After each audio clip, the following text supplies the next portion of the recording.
My name is Samuel Kumbula. I was born in a family in which my mother was the seventh wife, and it came to pass that in 2009 our father died and we had to remain with our mother. One of our brothers in the family chased away my mom. It was allegedly said that my mother was a prostitute, and I had to remain with my two younger brothers, Joshua and Tanaka. I had to take care of them. I had to make sure that they have food, they have clothes, and I also had to send them to clinic when they went sick. And that was very hard for me because I was 13 years by that time. That was in 2012. We still had to go to school despite the hardships that we were facing, and that was very hard for me. I was a child by that time.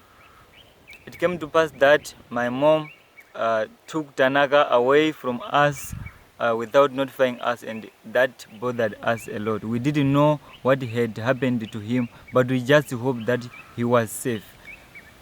Right. When I finished my grade 7 examinations, I still had to continue with my education, but I was worried because I knew nobody would take care of my younger brother when I was away. The secondary school was away from where we stayed, and I was also aware that he was not going to do what we usually did to get food. We usually confided in our teachers. We confided in some other elder people in the community. They gave us more pieces of job to work in the field and in the gardens. We would get vegetables and other types of food. But I had to walk about 35 kilometers to Takwira Government High School, where I had to talk to the headmaster to help me get enrolled at the school. But that was very hard. I just hoped that with the help of God, that was going to be a success. And I had to walk to that school.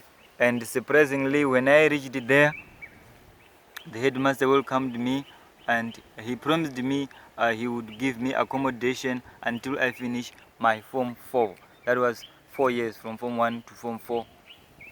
And I was worried about the well-being of my brother who was at home, Joshua.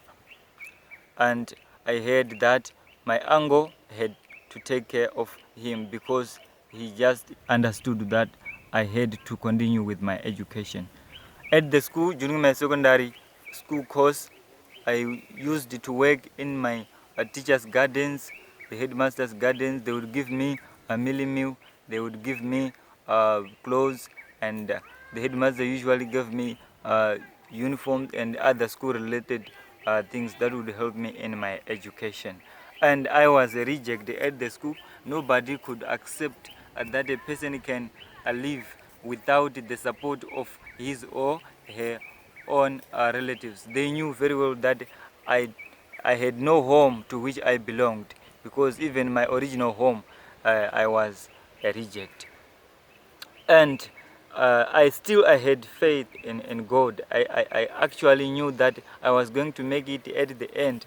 I kept on asking for a piece of job from my teachers and my headmaster, and they kept on assisting me. And I did very well in my O-level examinations. For A-level, I just hoped to learn at a better school than I was, which would offer me science classes.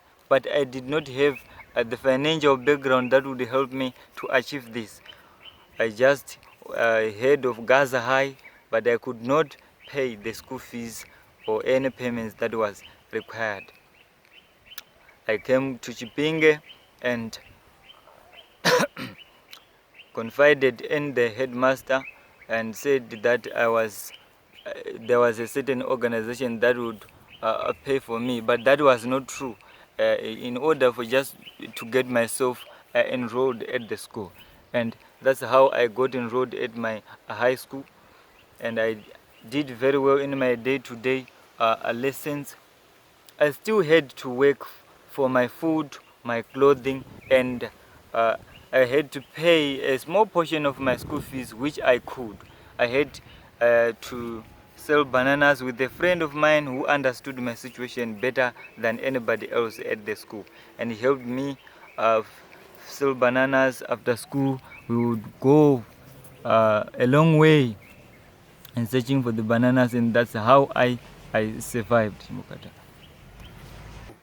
After completion of my Form 5, yeah, I heard of Frande Mahlupego Jambaya by one of my community brothers, and I approached him. I explained my situation to him, and he understood me.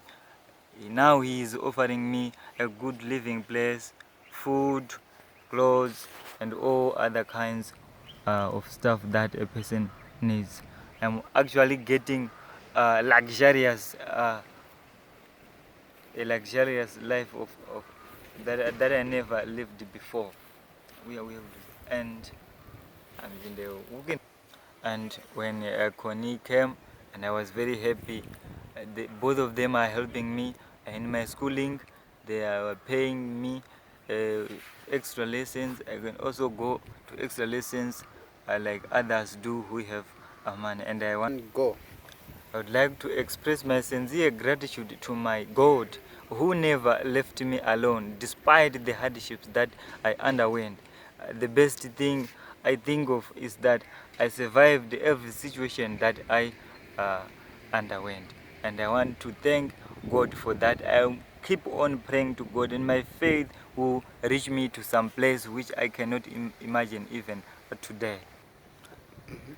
I also want to thank Connie Littlefield and Vrande Malupego Jambaya for the help that they offer to me and other children in situations maybe worse than mine or the same as mine. I want to thank them very much. May my Lord bless them for their efforts in uplifting the lives of disadvantaged children. Sometimes I'm worried about how my tertiary education is going to be completed, but I believe that the faith that I had at first will still help me. I still have the faith that when the time comes, God will find me a way to get my tertiary education completed, and that does not trouble me. I know my God is with me.